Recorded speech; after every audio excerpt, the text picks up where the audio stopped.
tarde, queridos e amados ouvintes da nossa querida e amada Rádio Catedral FM 106.7. Mais um domingo maravilhosamente abençoado, não é, gente? É sempre uma bênção estar aqui nos estúdios da rádio abrindo este programa Viver Bem, que é o programa de psicologia e espiritualidade da nossa querida Rádio Catedral.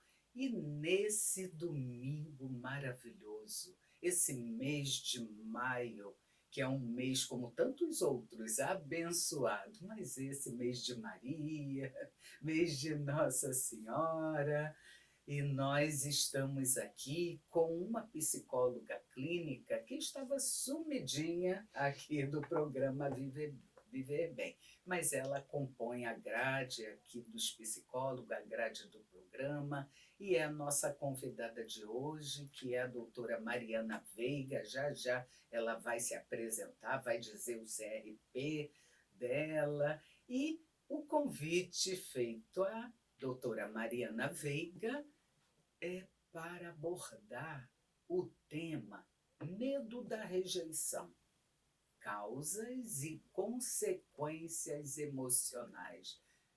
Quem nunca se sentiu rejeitado?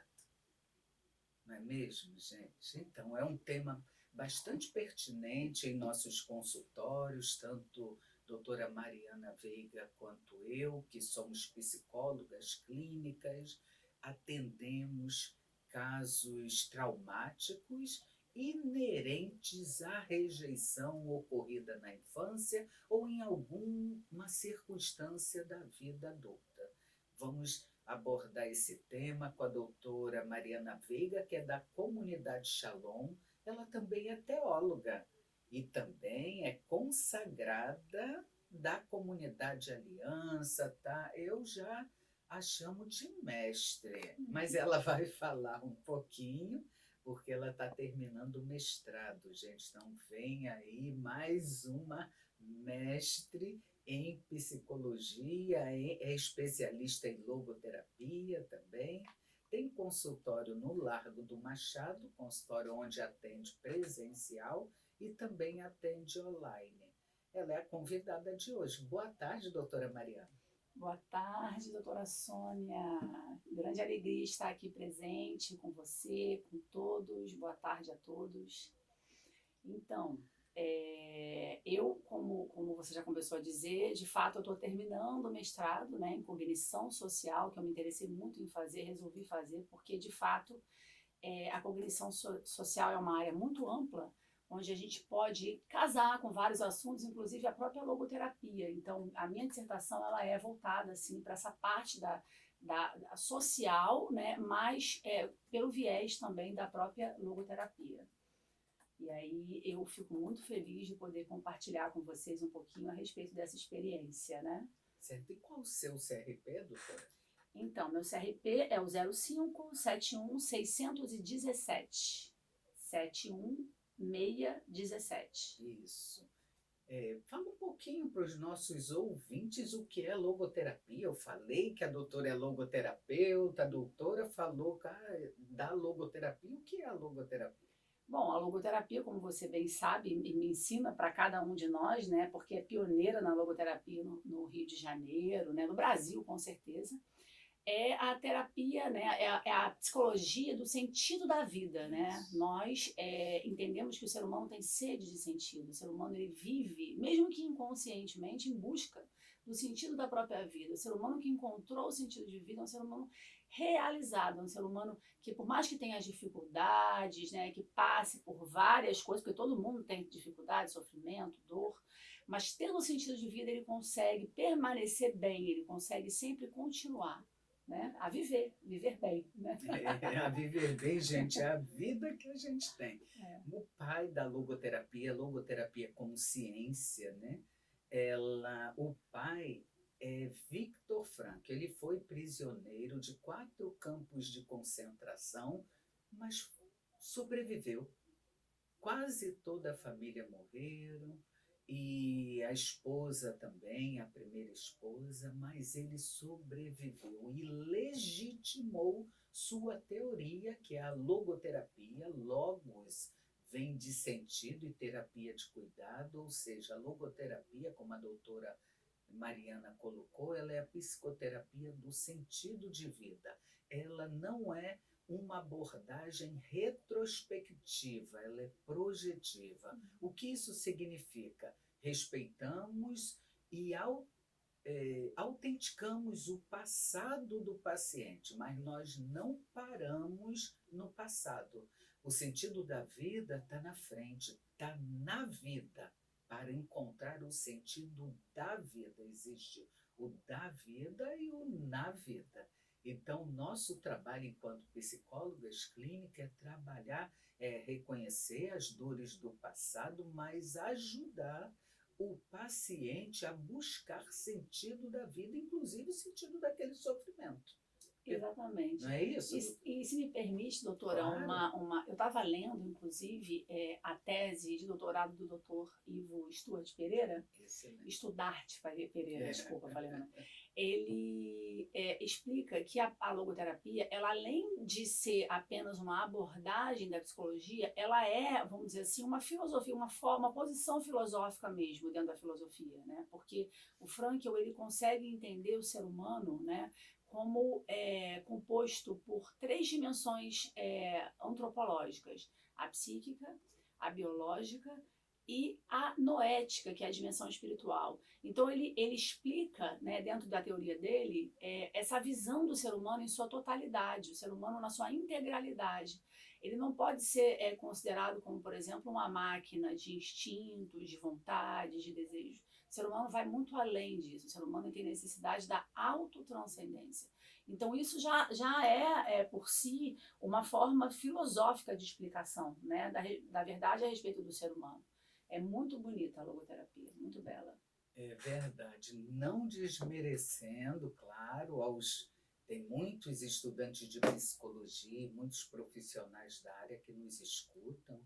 Então, com todo respeito às demais abordagens, mas nós somos apaixonadas pela logoterapia. E para quem nos escuta, que é uma rádio católica, a saber, a logoterapia foi recomendada em 1995 em carta, e eu tenho essa carta, pelo Santo Papa João Paulo II. Olha que beleza. Foi meu diretor espiritual quem me apresentou essa abordagem, que ela é uma abordagem da ciência psicologia. Assim como temos a abordagem junguiana, a psicanálise, a TCC, teoria, nós inclusive convidamos um psicólogo da terapia cognitivo-comportamental.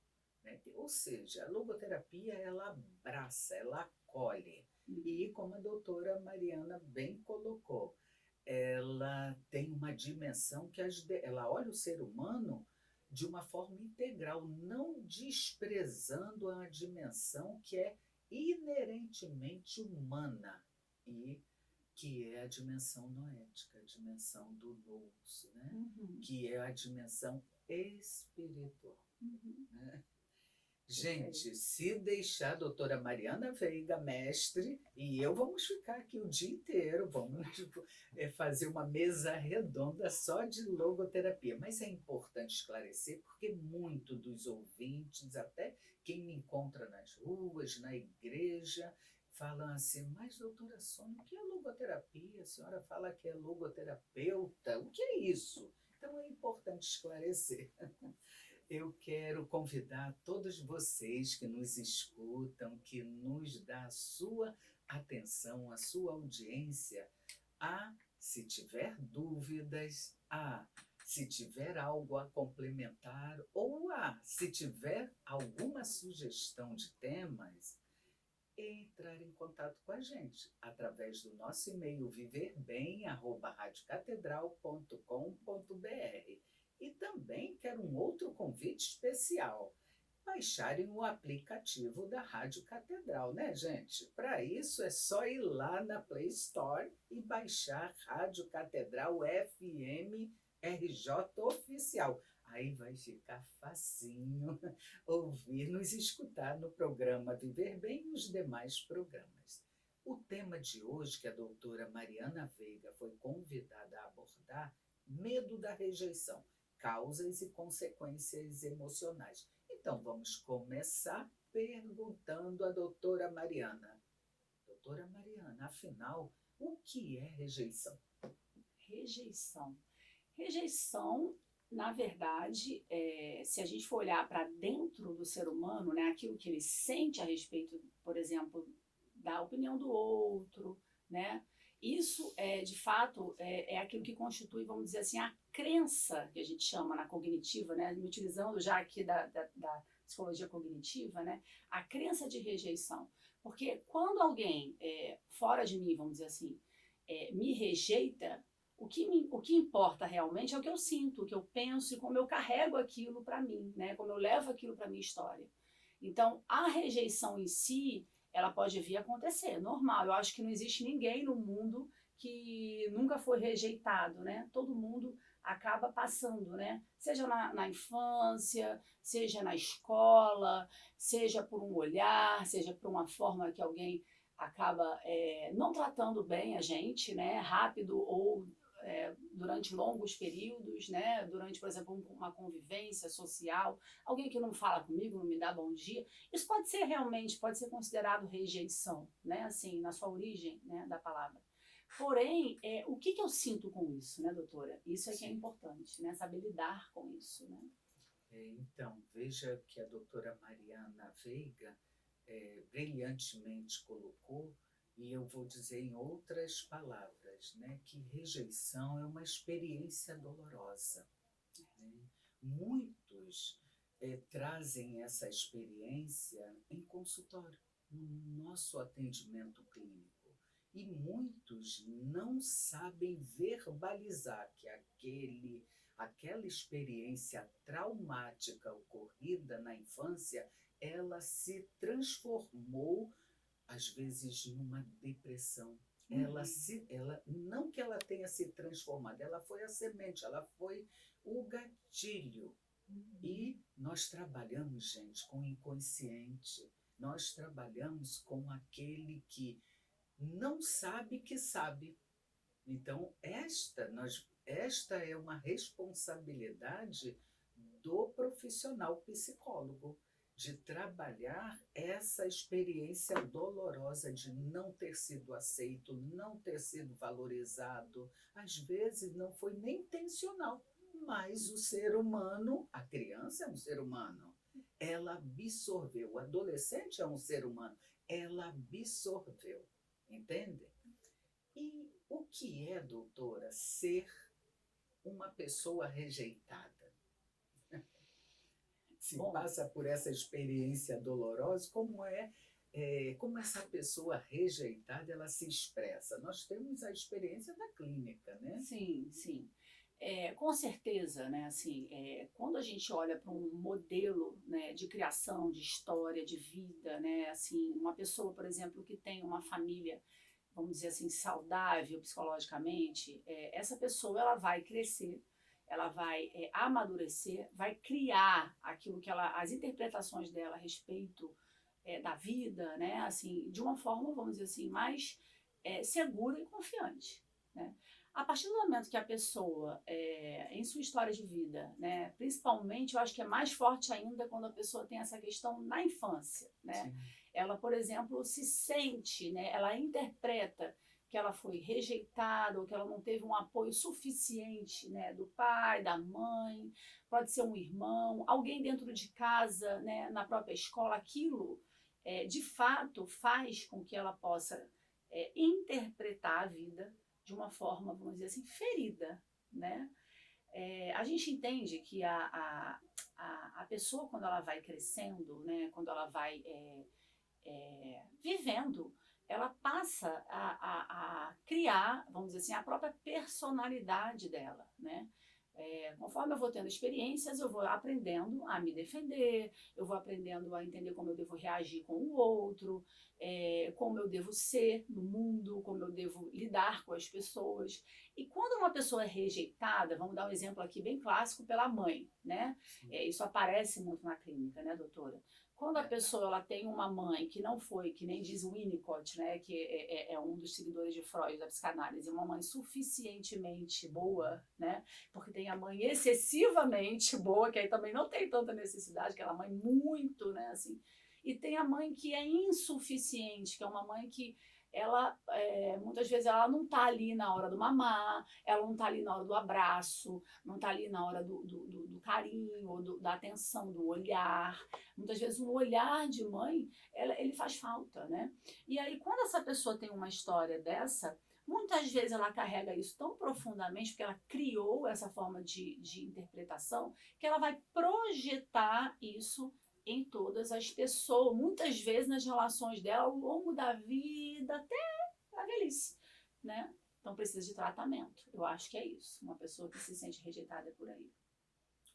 Gente, vocês não vão acreditar. Esse programa é bom demais e tudo que é bom demais passa rápido. A vida é boa? É. Por isso ela passa rápido. Ela não se repete. Ela é única, singular e irrepetível. Então temos que viver bem, é ou não é? Hoje estamos com a doutora Mariana Veiga, ela que é mestranda, já terminando o mestrado em cognição social, ela que é psicóloga clínica, especialista em logoterapia, é da comunidade Shalom, é também teóloga, gente, currículo maravilhoso. E ela está aqui com a gente abordando o tema medo da rejeição, causas e consequências emocionais. Então ela já abordou o que é rejeição, o que é ser uma pessoa rejeitada. E, gente, se você levar a rejeição sempre para o pessoal, não consegue administrar bem. Não consegue administrar bem a convivência social. É claro que a rejeição ela tem uma história, digamos assim. A nossa recomendação é, se você se sente muitas vezes rejeitada, busca um profissional da psicologia, busca compreender, vai curar, vai tratar através até do vínculo terapêutico, vai tratar e você vai ressignificar aquela emoção.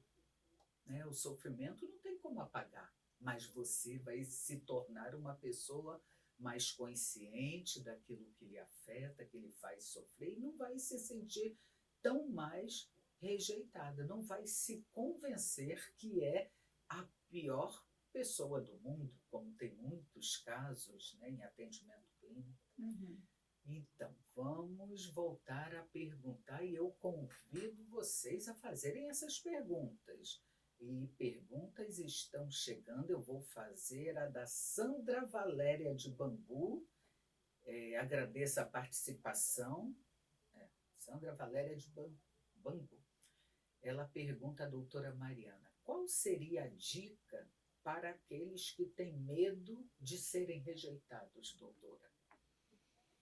Olha, em primeiro lugar, né, o tratamento, como você mesmo disse, doutora, assim, ele é crucial, né? A pessoa que reconhece em si esse medo da rejeição, assim, ela precisa procurar psicoterapia, porque é, assim, o primeiro passo, realmente. Não adianta a gente tentar resolver, muitas vezes, né, essas coisas que são, às vezes, parecem ser maiores do que nós mesmos, sozinhos, né?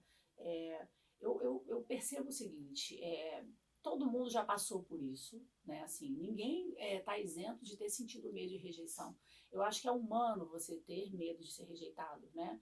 A gente que tem dignidade, né, por si, a gente, quando é rejeitado por um semelhante, isso é algo que fere e a gente é normal e saudável que eu sinta Se eu fosse uma pedra de gelo ou uma pedra qualquer, eu não vou sentir nada, mas quando eu sou rejeitada e eu sinto, isso é normal, né? É assim, sentir, poxa, né? Me sentir mal.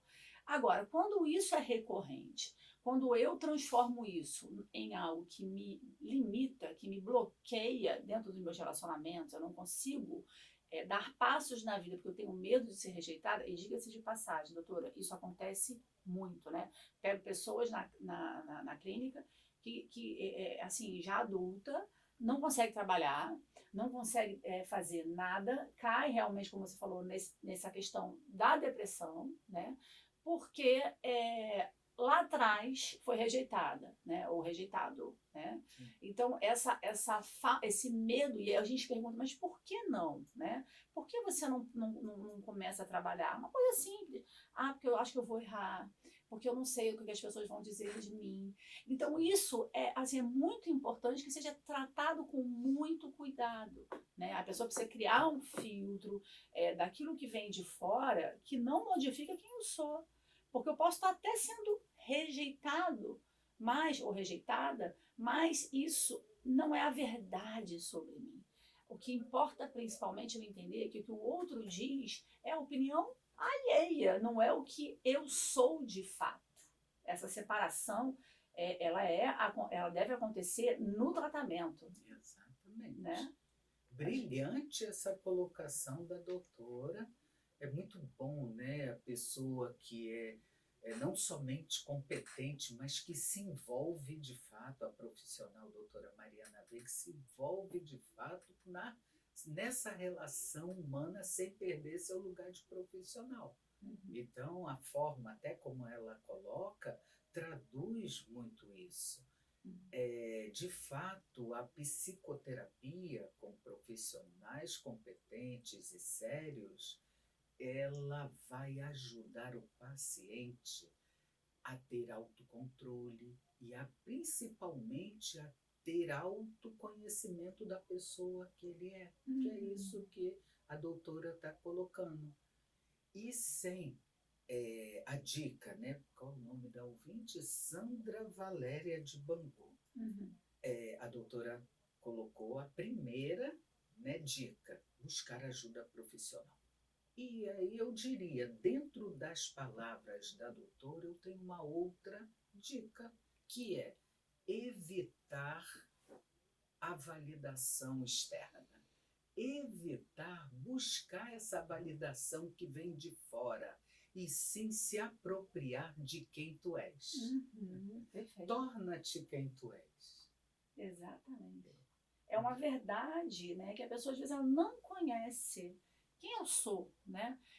A pessoa se sente assim, com a opinião do outro, ela acaba se sentindo, vamos dizer, anulada. Eu acho que a palavra cabe, né? Sim. E ela depende da opinião da pessoa. Então esse medo, ele é, na verdade, uma dependência que a gente chama afetiva. Isso. Da opinião alheia, né?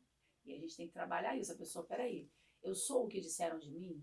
Eu sou o que fizeram comigo? Não, eu sou além, né? Eu vou muito além disso.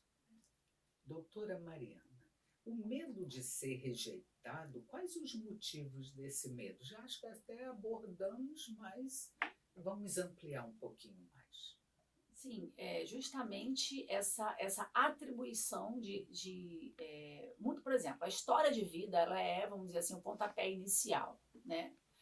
Agora, depois, quando, por exemplo, uma pessoa cria ali aquele comportamento de defesa, ela já entende que a vida é desse jeito, então ela começa a não querer mais viver, não querer mais dar passos, para não vivenciar aquele sofrimento que aconteceu lá atrás.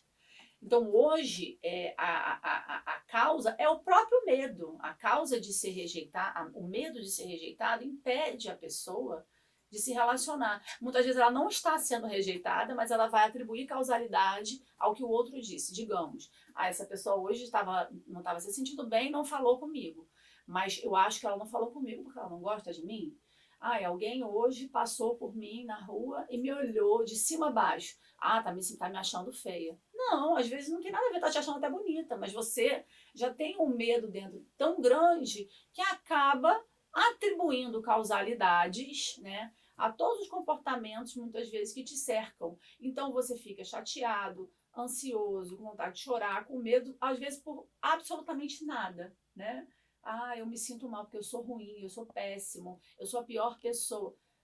Fizeram isso comigo, olharam para mim. Não, olharam para você para estar te admirando, entende? Então, eu acho que as causas, elas estão muitas vezes guardadas dentro de nós mesmos, né? Nós que atribuímos causalidade às situações. Não sei se eu me fiz entender. Sim, fez perfeito. E aí, para complementar, eu diria que o medo da rejeição, ela impõe muitas limitações na vida da pessoa, né? Se você se torna consciente disso, que sentido tem, né? Ficar limitado por algo que você traduz que é uma rejeição. Outra coisa é quando a rejeição é verbalizada. E isso acontece sim. Vamos abordar esse assunto aqui no programa, porque há fatos concretos também. Tem relatos de pacientes que diz: aconteceu isso, eu queria falar na reunião de trabalho e não me deram atenção. O chefe virou as costas. Nossa, isso acontece? Acontece, gente, não dá em pedra, não. O ser humano é lindo, é resultado do amor de Deus, do amor de um homem e uma mulher, mas existem as pessoas, como Frankl diz, né? Existem aqueles que ele separa porcos e santos, Viktor Frankl, né? Então, no seu livro, enfim, não vale. Mas quem tiver curiosidade, o livro é o Em Busca de Sentido. Muito bom. Gente, o medo de ser rejeitado, doutora, quais seriam as consequências desse medo? O que a pessoa vai sentir? Como é que ela vai se comportar? Quais as consequências disso? Então, exatamente, né? Assim, eu acho que eu até comecei a falar, porque é justamente isso, né? A pessoa pode ter sido rejeitada uma vez ou mais, e aí, dentro do seu esquema, a gente chama assim, né? Até um termo da cognitiva que eu acho interessante, de comportamento. Existe um esquema de comportamento que a gente vai criando como um mecanismo de defesa mesmo, né? Da realidade. Então, por exemplo, eu cresci, né, sabendo que é comum que as pessoas me rejeitem dentro de casa. Então, quando eu vou para a vida, né, a consequência ela é justamente eu atribuir, né, ao mundo aquilo que eu trouxe na minha história. Muitas vezes a pessoa ela pode, por exemplo, abrir mesmo um transtorno de personalidade, né? Ela foi criando uma personalidade que se sente rejeitada e hoje, por exemplo, ela pode, vamos dizer assim, com toda uma propensão, né, que ela já tinha, abrir um borderline, por exemplo, que é um transtorno de personalidade onde a pessoa se sente de fato rejeitada, a vítima, uma pessoa que se sente, infelizmente, uma vítima mesmo do mundo, onde é um nada, vamos dizer assim, o borderline, ele se sente um nada, ele não tem opinião própria sobre si. Ele depende da opinião de todo mundo para se sentir alguém, e com isso ele se sente muito rejeitado. Isso é um exemplo. A depressão é algo que pode aparecer, porque a pessoa ela já vê, poxa, a vida é ruim, as pessoas não me aceitam, eu não sei chegar, não sei me colocar. Isso são crenças, gente, que a gente chama crenças disfuncionais, né? Eu acho que o utilizar da cognitiva hoje está sendo muito importante, a psicologia cognitiva explica bem. As crenças disfuncionais, elas não nos ajudam em nada, são construtos, ideias, né, que a gente cria ali dentro da gente e que acabam muitas vezes nos limitando profundamente, né, no relacionamento, né, no trabalho, seja na vida inteira, né, afeta a vida inteira. Então são consequências graves que precisam realmente ser tratadas com cuidado, né? A doutora fala dessas crenças disfuncionais, são as crenças limitantes, né? Que dá essa expressão, nós usamos muito e olhamos, enxergamos muitas vezes através de falas de nossos pacientes. Ele acredita, e isso é uma crença limitante, né? Ele acredita piamente que Por exemplo, pequenas atitudes são ataques. Então, a pessoa que vive, sente o medo da rejeição, ela vai ficar em sinal de alerta. Qualquer coisa que se fale ou escreve e ela lê de forma defensiva, ela está reconhecendo que o outro está atacando e, na verdade, não é. Às vezes, qual a origem disso? Está lá. Às vezes foi um pai ausente que foi embora. Não deu certo na relação com a mãe, foi embora. E essa criança, que hoje é um adulto, ele entende, é como se ele não elaborou aquilo, não foi para terapia, e aí ele vai entender que ele pode estar sendo afetado, atacado, rejeitado, assim como foi rejeitado. É como ele não consegue, não tem maturidade lá na infância ou na adolescência para entender que papai e mamãe tentou de tudo, não deu certo, e para o bem, né? A gente faz tudo, quem é casado, né, faz tudo para viver bem. E trabalhamos também em terapia com atendimento a casais, mas a gente entende também, compreende quando dá ruim, né, gente? Quando está prestes a falta de respeito, violências, a gente tem que orientar também. E a criança que está exposta a algumas situações sente-se rejeitado, sente-se responsável por aquele afastamento de papai e mamãe e traz isso para se defender na vida. Ela já está adulta, qualquer coisa ela enxerga que é um ataque, que a pessoa está se fechando, que as pessoas, na verdade, a estão rejeitando. E veja, ela mesma está provocando os próprios conflitos existenciais. Não é isso, doutora? E uma coisa só, desculpa, só para acrescentar, o fato de alguém de fora, talvez verdadeiramente, né, assim, me rejeitar ou tentar me desprezar, que seja, isso, não, quando a pessoa tem uma convicção de quem ela é, como nós estávamos dizendo, né, aquilo não vai entrar fazendo aquela bagunça dentro do interior da pessoa, porque ela conhece a si mesma. Então, o que importa é a interpretação que eu faço sobre a opinião alheia. Né? Voltando mais uma vez nesse assunto, porque isso é importante. Se uma pessoa, vamos dar um exemplo, ela começa a me olhar torto, começa a querer brigar comigo, mas dentro de mim eu entendo que, poxa, coitada, essa pessoa que não está bem, né? O problema não está em mim. O problema não sou eu. O problema não é o meu comportamento. Eu estou tranquila. Óbvio, é necessário que haja sempre um olhar para si. Peraí, eu estou bem? Eu fiz alguma coisa de errado?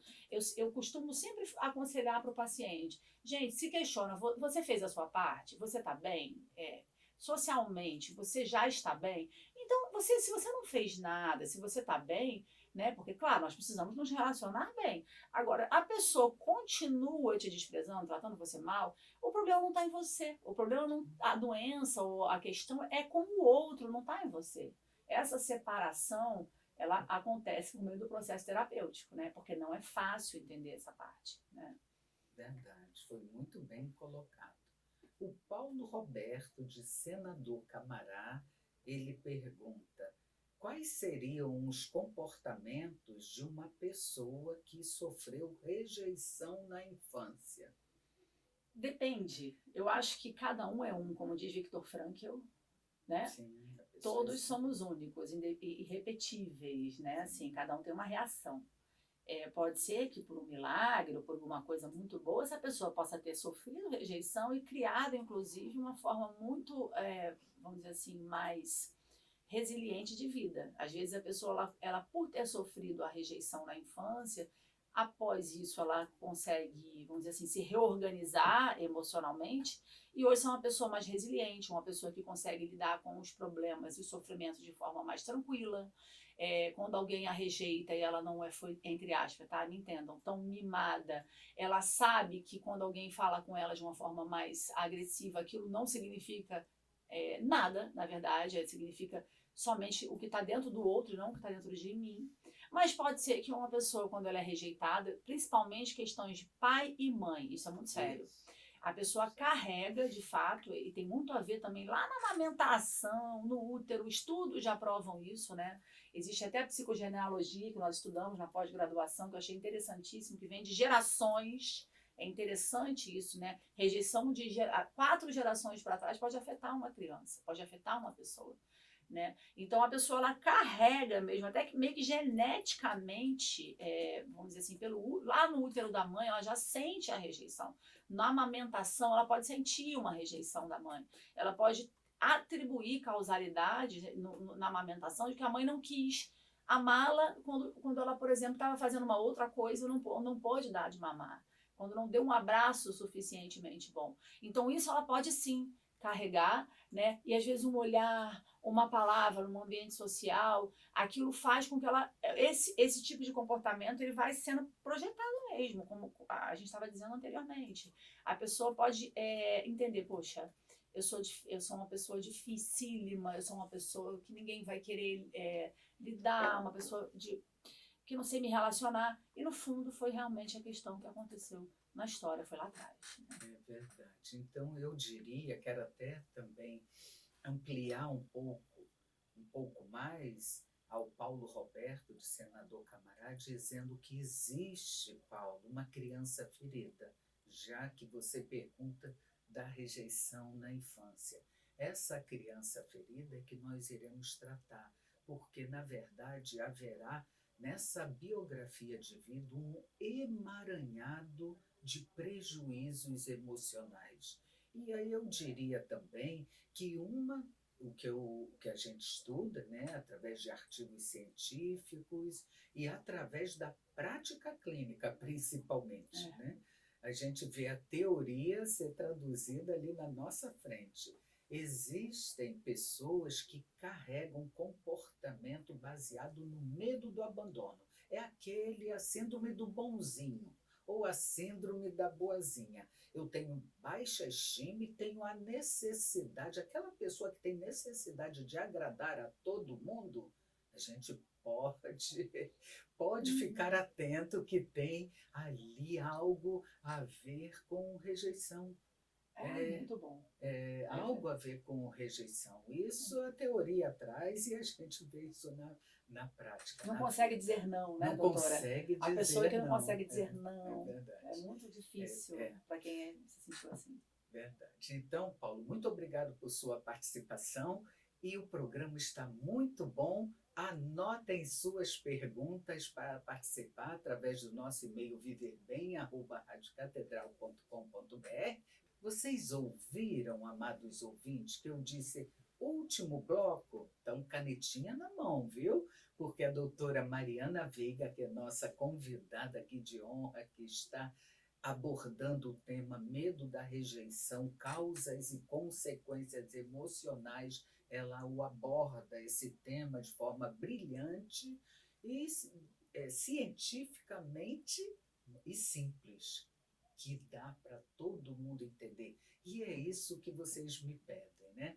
Que nós não possamos ter uma linguagem, que nós possamos ter uma linguagem compreensível. E é isso. Nós convidamos mestres, doutores, mas sempre eu converso um pouco para poder a gente passar a ciência de forma simples, sem perder o que é científico, sem usar muitos termos técnicos, né? E o termo que a gente usa, que infere que você, ouvinte, possa desconhecer, a gente pede que o convidado explique um pouco mais como foi o caso da logoterapia. A doutora Mariana vai responder uma pergunta do mesmo ouvinte, Paulo Roberto, senador Camará. Ele diz: tenho 28 anos. E encaminhou mais uma pergunta. Obrigado, Paulo. Ele diz o seguinte: psicologicamente falando, como age ou reage uma pessoa que faz tudo para não ser rejeitada? Nossa, essa pergunta foi boa, hein? Bom, Remete àquilo que nós estávamos que falando antes do falando. intervalo. Exato. Realmente, eu percebo o seguinte, quando uma pessoa tem medo de ser rejeitada, ela acaba se comportando com uma grande dificuldade de ser ela mesma nas relações, né? Então, por exemplo, o limite na relação, que é uma atitude de amor, porque nós quando nos relacionamos, colocar limites não significa que você está ali brigando com a pessoa, pelo contrário. Né? Olha, hoje eu não vou poder. E isso vai ajudar, né, a pessoa a ser também alguém que ama, né, na relação. Não sei se eu estou me fazendo entender bem. Então, colocar limite é um ato de amor.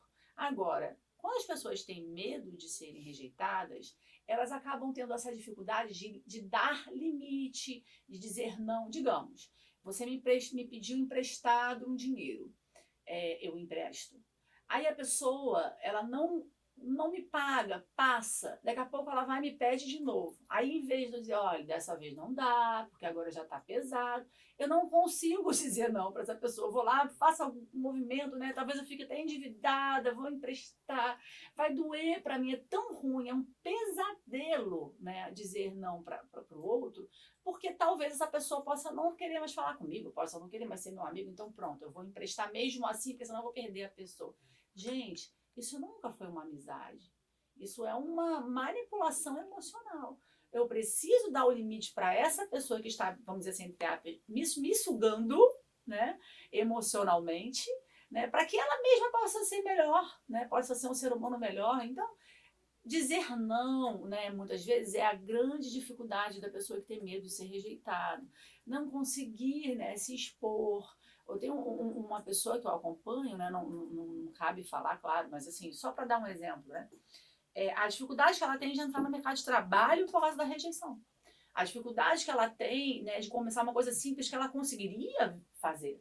Né? Ela tem capacidade. Eu falo, não, você tem capacidade, você é boa, eu sei que você tem capacidade. Ah, mas eu não sei como é que eu vou ser tratada quando eu chegar. As pessoas podem dizer que eu sou ruim, eu acho melhor eu não. E não trabalha. Não trabalha, já está numa idade adulta. Não trabalha com medo do mundo. Como é difícil, doutora, trabalhar essa parte, sabe? É claro, ela já deu passos na terapia, já melhorou, já começou a tentar buscar fazer cursos, né? Mas como é difícil, porque justamente é isso. O medo do mundo, o medo de ser rejeitado. E a pergunta da Marlene Nascimento, tem meu nome, Marlene Nascimento do Meyer, tem a ver com tudo isso, doutora. Ela pergunta o que causa o medo da rejeição.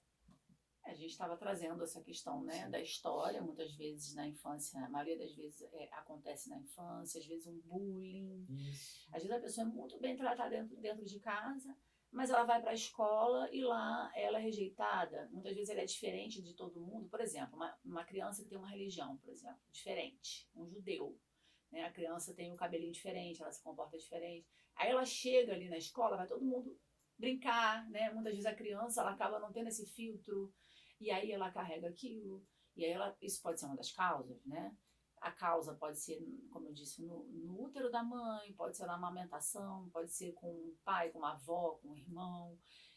E na vida adulta também acontece. Muitas vezes a pessoa cria essa crença limitante, né, essa crença disfuncional, que gera um comportamento disfuncional e que gera um pensamento que a gente chama de disfuncional, um pensamento automático, que vem todas as vezes que ela se depara com situações gatilho. Né? Bom, se um dia eu fui mandada embora, se um dia eu fui exonerada, se um dia me despediram, agora eu já não tenho mais coragem de voltar, né, a pedir emprego, eu estou com medo de voltar a trabalhar, eu vou ser rejeitado, então eu não quero de novo, né? Cria um mecanismo de defesa, pode acontecer na vida adulta também, né? São várias causas, né? Inúmeras. Eu gostei da doutora enumerar causas, porque fica até mais prático para nossos ouvintes compreender. Então, a doutora deu o exemplo do bullying na escola, isso é um fato concreto, sim. Eu diria também abandono parental, abusos de diversas formas, negligência na infância ou na adolescência, até término de relacionamento. A pessoa está ali, os jovens apaixonados, e de repente, do nada, uma das partes termina. E isso a gente encontra em consultórios. Jovens que vêm com sofrimento da rejeição. O que eu fiz? Estava tudo indo tão bem, ou seja, faltou diálogo, faltou, enfim. Nós não vamos trabalhar aquilo que faltou, mas nós vamos trabalhar, nós psicólogos, para que esta pessoa ela se valide, ela possa compreender quem ela é, seus valores, suas virtudes e buscar sentido na sua própria vida. Não tem como voltar atrás e nem tem como parar a vida sofrendo. Né? A vida continua. Senão, se a gente não buscar sentido na vida e buscar superar ou enfrentar, na verdade, aquele sofrimento e ressignificá-lo, a gente não consegue nem enxergar o propósito de Deus.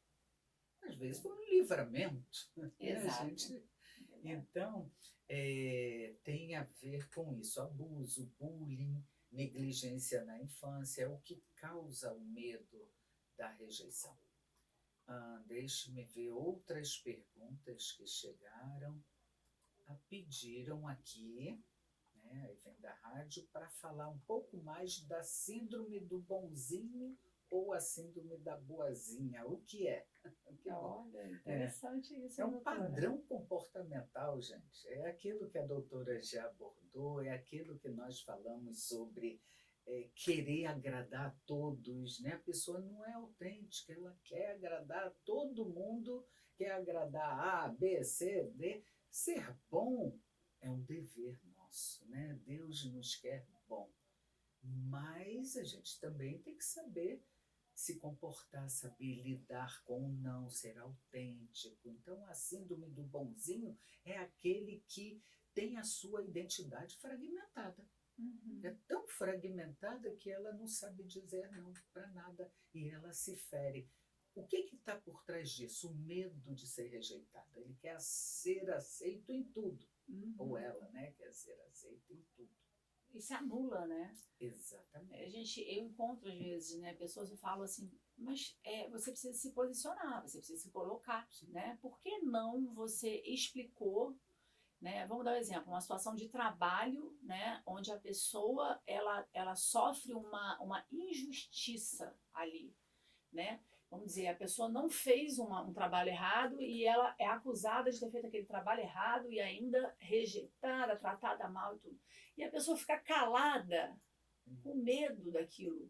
Então, assim, por que não se posicionar? É meu chefe, mas eu preciso esclarecer para o meu chefe que ele está sendo injusto. Eu preciso esclarecer para o meu chefe a verdade.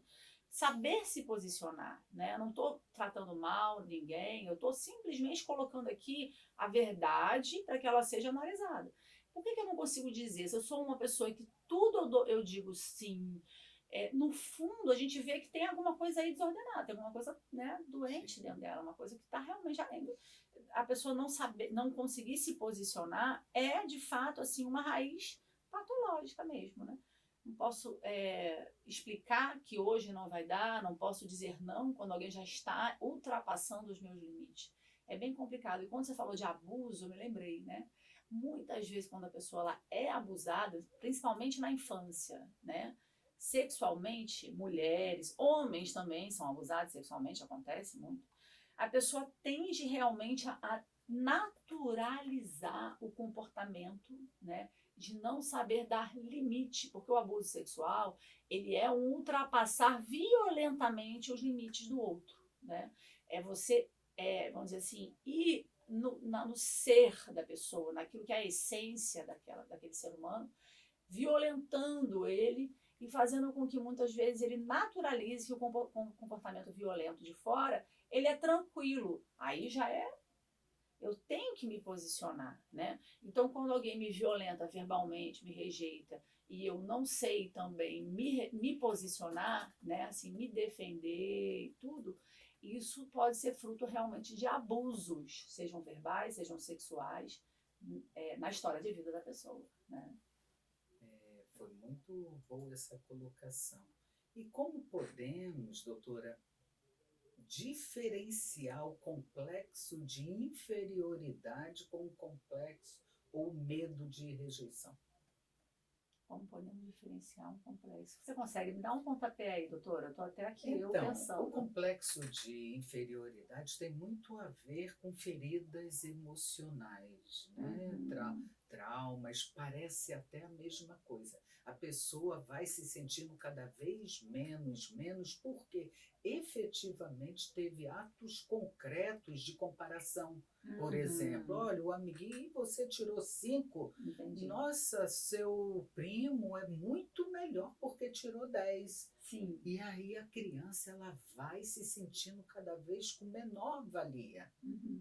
E já o medo da rejeição ou o sentimento de rejeição tem a ver com a baixa autoestima. É verdade. Né? Tem a ver com aquele sentimento ou aquela expressão de querer agradar a todo mundo. Entendi. Né? Quem tem o complexo de inferioridade, ele não carrega necessariamente, tem até alguns traços, mas se distingue, porque esta pessoa do complexo de inferioridade, ela não busca agradar todo mundo. Entendi. Ela é até mais recolhida. Ela não está nem tão preocupada não em não ser rejeitada. Ela, na verdade, se sente tão mal com ela mesma que ela se coloca numa situação de resignação, né? Assim, Isso recolhimento. aparece nos nossos testes da logoterapia que nós aplicamos, aparece muito. E aí a gente já lê naquele desenho, né?